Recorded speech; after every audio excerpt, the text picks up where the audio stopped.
সুপ্রিয় দর্শক, আসসালামু আলাইকুম। নিউজ 24 এর এখনকার আপডেট সংবাদে আপনাদেরকে স্বাগতম। প্রথমেই জানিয়ে দিচ্ছি সংবাদ শিরোনাম। আসছে নতুন নেতৃত্ব, ডিসেম্বরে জামায়াতের আমির নির্বাচন। রাজধানীতে বাস থামিয়ে গুলি, আগুন দিল দুর্বৃত্তরা। ধানমন্ডি ৩২-এ ২৫,০০০ লোক জড়ো করার পরিকল্পনা ছিল আওয়ামী লীগের। শুনেছি গ্রামীণ নামের প্রতিষ্ঠানগুলো ধুমায় কাজ পাচ্ছে, যা বললেন ইলিয়াস হোসাইন। স্লোগান দেওয়া সেই ফারিয়ার পক্ষে লড়তে চান ফজলুর রহমান। এতক্ষণ শুনছিলেন সংবাদ শিরোনাম। পুরো খবর পেতে ভিডিওটি শেষ পর্যন্ত দেখুন। সর্বশেষ সংবাদ পেতে চ্যানেলটি সাবস্ক্রাইব করুন। এবার বিস্তারিত। আসছে নতুন নেতৃত্ব, ডিসেম্বরে জামায়াতের আমির নির্বাচন। ডিসেম্বরে অনুষ্ঠিত হতে যাচ্ছে বাংলাদেশ জামায়াত ইসলামীর নতুন আমির নির্বাচন। গোপন ব্যালটে ভোট দেবেন দলটির সারা দেশে থাকা 1 লাখের বেশি রুকন সদস্য। গঠনতন্ত্র অনুযায়ী জাতীয় নির্বাচনের আগেই এই অভ্যন্তরীণ ভোট দলটির কেন্দ্রীয় নেতৃত্ব কাঠামোয় বড় পরিবর্তনের ইঙ্গিত দিচ্ছে। দীর্ঘ 1.5 দশক পর ঘুরে দাঁড়ানো জামায়াত সাম্প্রতিক রাজনৈতিক পরিস্থিতিতে ফের সক্রিয় হয়েছে। জুলাই সনদের আইনি ভিত্তি, পিআর পদ্ধতির নির্বাচন সহ 5 দফা দাবিতে দলটি রাজপথে সরব। একই সঙ্গে সব আসনে প্রার্থী দেওয়ার প্রস্তুতিও নিচ্ছে দলটি। এর মধ্যেই গুঞ্জন উঠেছে আসন্ন আমির নির্বাচন ঘিরে দলটির শীর্ষ নেতৃত্বে বড় রদবদল আসতে পারে। বর্তমানে দ্বিতীয় দফায় আমির হিসেবে দায়িত্ব পালন করছেন ডাক্তার শফিকুর রহমান। তার মেয়াদ শেষ হবে চলতি বছরের ডিসেম্বরেই। গঠনতন্ত্র অনুযায়ী বিদায়ী কেন্দ্রীয় মজলিসের শুরা 3 সদস্যের একটি প্যানেল তৈরি করে দেয়, যেখান থেকে রুকন সদস্যরা ভোট দিয়ে একজনকে আমির হিসাবে বেছে নেন। তবে প্যানেলের বাইরের কাউকেও ভোট দেওয়ার সুযোগ থাকে। দলীয় সূত্র জানায়, সম্ভাব্য 2টি প্যানেল নিয়ে আলোচনায় ব্যস্ত জামায়াত। একটি প্যানেলে রয়েছেন ডাক্তার শফিকুর রহমান, বর্তমান নায়েবে আমির মুজিবুর রহমান ও সাবেক ভারপ্রাপ্ত সেক্রেটারি এটিএম আজহারুল ইসলাম। অন্যটিতে আজহারের জায়গায় আলোচনায় আছেন আরেক নায়েবে আমির সৈয়দ আব্দুল্লাহ মোহাম্মদ তাহের। রাজধানীতে বাস থামিয়ে গুলি, আগুন দিল দুর্বৃত্তরা। রাজধানীর মিরপুরের সেনপাড়া এলাকায় আলিফ পরিবহনের একটি বাস লক্ষ্য করে গুলি চালিয়েছে ও আগুন দিয়েছে দুর্বৃত্তরা। শুক্রবার সকাল 7টার দিকে মেট্রো রেলের 266 নম্বর পিলারের কাছে এ ঘটনা ঘটে। ঢাকা মহানগর পুলিশের কাফরুল থানার ভারপ্রাপ্ত কর্মকর্তা মোহাম্মদ আব্দুল্লাহ আল মামুন এ তথ্য নিশ্চিত করেছেন। আব্দুল্লাহ আল মামুন বাস চালক, সহকারী ও যাত্রীদের বরাতে বলেন, বাসটি সেনপাড়া এলাকায় এলে কয়েকজন ব্যক্তি হাতের ইশারা দিয়ে বাসটিকে থামাতে বলেন। বাসটি থামলে চালক ও তার সহকারীকে পিটিয়ে বাস থেকে নামিয়ে দেন দুর্বৃত্তরা। এ সময় আতঙ্কে যাত্রীরাও বাস থেকে নেমে পড়েন। পরে বাসের সামনের গ্লাসে কয়েক রাউন্ড গুলি ছোড়ে এবং আগুন দেয়। মিরপুর বিভাগের উপপুলিশ কমিশনার মোহাম্মদ মাকসুদুর রহমান জানান, সম্প্রতি এই বাস কোম্পানি থেকে কিছু কর্মীকে ছাঁটাই করা হয়েছে। ধারণা করা হচ্ছে এ কারণে ক্ষুব্ধ হয়ে ছাঁটাই হওয়া কর্মীদের একটি অংশ এই ঘটনা ঘটিয়ে থাকতে পারে। এ বিষয়ে আইনগত ব্যবস্থা নেওয়া হচ্ছে। তদন্তের পর ঘটনার প্রকৃত কারণ উদ্ঘাটন করা সম্ভব হবে। ধানমন্ডি ৩২-এ ২৫,০০০ লোক জড়ো করার পরিকল্পনা ছিল আওয়ামী লীগের। প্রত্যাশা অনুযায়ী সেপ্টেম্বর মাসে দেশে অরাজক পরিস্থিতি সৃষ্টি করতে না পারলেও অক্টোবরে লক্ষ্য অর্জন করতে মরিয়া স্বার্থন্বেষী কুচক্রী মহল।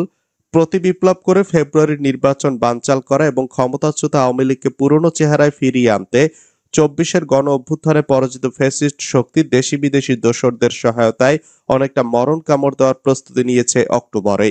প্রধান লক্ষ্য যেকোনো মূল্যে অন্তর্বর্তী সরকারকে হটানো। পুলিশের দায়িত্বশীল সূত্র যুগান্তরকে জানায়, সমাজের গুরুত্বপূর্ণ ব্যক্তিদের টার্গেট করে গুপ্ত হামলা, চিহ্নিত ছিনতাইকারী ও ডাকাতদের সংগঠিত করে আইনশৃঙ্খলা পরিস্থিতির চরম অবনতি ঘটানো, ঝটিকা মিছিলে বাধা দিলে সফলভাবে পাল্টা হামলা চালিয়ে আইনশৃঙ্খলা বাহিনীর মনোবল ভেঙে দেওয়া এবং 1 ঘন্টার ব্যবধানে হঠাৎ ধানমন্ডির 32 নম্বরে লাখো লোক জড়ো করা প্রভৃতি পরিকল্পনা রয়েছে তাদের।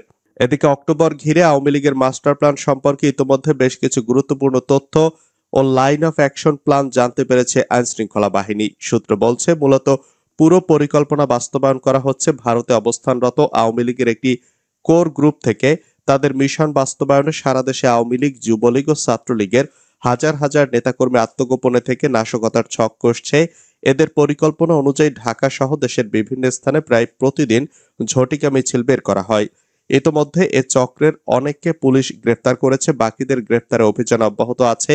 তবে বিপদের বিষয় হলো অভিযানের অনেক তথ্য নিজেদের মধ্য থেকে ফাঁস হয়ে যাচ্ছে, এজন্য কিছু অভিযান ব্যর্থ হচ্ছে। ইতোমধ্যে একাধিক গোয়েন্দা সংস্থা সরকারের উচ্চ পর্যায়ে এ বিষয়ে বিভিন্ন ধারণাপত্র ও সতর্কবার্তা দিয়ে রেখেছে। তবে সরকারের পক্ষ থেকে হালনাগাদ সঠিক গোয়েন্দা তথ্য প্রদান এবং সেই অনুযায়ী আগাম প্রতিরোধ ব্যবস্থা কার্যকর করার নির্দেশনা দেওয়া হয়েছে। শুনেছি গ্রামীণ নামের প্রতিষ্ঠানগুলো ধুমায় কাজ পাচ্ছে, যা বললেন ইলিয়াস হোসেন। অনেকে কাজের তদবিরের জন্য ফোন করেন বলে জানিয়েছেন সাংবাদিক ইলিয়াস হোসেন। তিনি জানিয়েছেন তার কাজ পাইয়ে দেওয়ার ক্ষমতা নেই, তবে প্রতিষ্ঠানের নামের শুরুতে গ্রামীণ থাকলে সেই প্রতিষ্ঠানগুলো কাজ পাচ্ছে বলে শুনেছেন তিনি। আজ শুক্রবার দুপুরে নিজের ভেরিফাইড ফেসবুক পেজে দেওয়া এক পোস্টে এসব মন্তব্য করেন তিনি। ইলিয়াস হোসেন বলেন, অনেকেই কাজটাজের জন্য ফোন করেন তদবির করার জন্য। আমার ক্ষমতা নাই, তাই কিছু করতে পারি না, তবে ফ্রিতে সবাইকে একটা পরামর্শ দেই, কোম্পানির নামের আগে গ্রামীণ লাগাইয়ে দেন, কাজ পেয়ে যাবেন। উদাহরণ দিয়ে তিনি বলেন, যেমন গ্রামীণ ব্যাংক, গ্রামীণ বিশ্ববিদ্যালয়, গ্রামীণ হাসপাতাল, গ্রামীণ সমবায় ব্যাংক ইত্যাদি ইত্যাদি। শুনেছি গ্রামীণ নামের প্রতিষ্ঠানগুলো ধুমায় কাজ পাত, লুটে পুটে খাচ্চোরের বাচ্চারা। স্লোগান দেওয়া সেই ফারিয়ার পক্ষে লড়তে চান ফজলুর রহমান। রাজধানীর উত্তরায় সমন্বয়ক পরিচয়ে ব্যবসায়ীর বাসায় ঢুকে 10 লাখ টাকা চাঁদাবাজির অভিযোগে গ্রেপ্তার সেই ফারিয়া আক্তার তমার পক্ষে লড়তে চান বিএনপির পদ স্থগিত হওয়ার নেতা বীর মুক্তিযোদ্ধা অ্যাডভোকেট ফজলুর রহমান। সম্প্রতি গণমাধ্যমকে দেওয়া এক সাক্ষাৎকারে তিনি বলেন, যেই মেয়ে আমার বাড়ির সামনে বলছে ফজু পাগলা গ্রেফতার না হলে যাব না এখান থেকে, সেই মেয়ে চাঁদাবাজি করতে গিয়ে ধরা পড়েছে, এখন তাকে আমার ছাড়াতে হবে। আমি ওই মেয়েটির পক্ষে কোর্টে দাঁড়াবো। আমি ছাড়াবো না কেন? এরা তো আমার মেয়ে। এগুলোকে জামায়াত নষ্ট করছে, ঠিক করতে হবে আমার। আমি দেশের ভালো চাই, আমি এদের ভালো করতে চাই। তিনি অভিযোগ করে বলেন, জামায়াতের কর্মীরা আমাকে যে অপমান করেছে, জন্মের পর কোনো রাজনৈতিক দল এমন অপমান করেনি। ফজলুর রহমান বলেন, যে স্বপ্ন নিয়ে মুক্তিযুদ্ধ করেছিলাম তা এখনো বাস্তবায়ন হয়নি। দেশে এখনো মনুষ্যত্ব, বিবেক ও গণতন্ত্র প্রতিষ্ঠিত হয়নি। তবে আজ বাঙালিদের সব আছে, শিল্প কারখানা থেকে সেনাবাহিনীতে জেনারেল পদ পর্যন্ত। তিনি বলেন, এখন বলা যায় 1971 সালের যুদ্ধ ভাইয়ে ভাইয়ে ঝগড়া ছিল। এর চেয়ে নিমক হারামি আর কিছু হতে পারে না। যেমন কারবালার ইতিহাস কখনো ইয়াজিদরা মুছে ফেলতে পারেনি, তেমনি মুক্তিযুদ্ধ বিরোধীরাও স্বাধীনতার ইতিহাস মুছে ফেলতে পারবে না। মীর জাফরের বিশ্বাসঘাতকতা যেমন আজও উচ্চারিত হয়, মুক্তিযুদ্ধের ইতিহাসও তেমনি চিরস্মরণীয় থাকবে। উল্লেখ্য, জুলাই গণ অভ্যুত্থান নিয়ে বিতর্কিত বক্তব্য দেওয়ার জেরে ফজলুর রহমানকে গ্রেপ্তারের দাবিতে তার বাসার সামনে গত 25 আগস্ট অবস্থান নেন একদল ব্যক্তি। এ সময় তাদের সঙ্গে ছিলেন ফারিয়া। সে সময় তিনি ফজলুর রহমানকে নিয়ে অশ্লীল স্লোগান দেন।